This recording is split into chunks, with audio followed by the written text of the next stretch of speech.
3,000 kilo. Ano dyan, boss? Ayan po. Kaya dito na kayo. Babe, ay pa i-fish niyo yung mga puti, sir? Ha? Yung mga puti ko i-fish yan? Pag lumaki? Isda. Okay lang ko ganyan yung pag Pagkain nila. pagkain. Kakainin nila yan.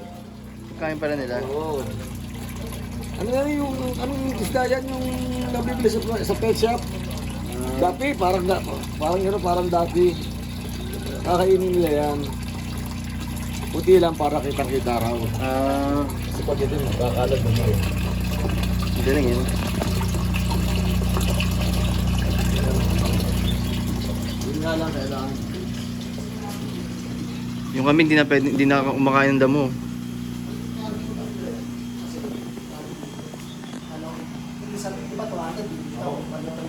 Tama lang yung vertical to eh. Kung mas marami kang malalim sa isang spot. Yung baro, gusto mo naman ang paano. Kung po dito tuwan nilalagay. So, dada. Kasi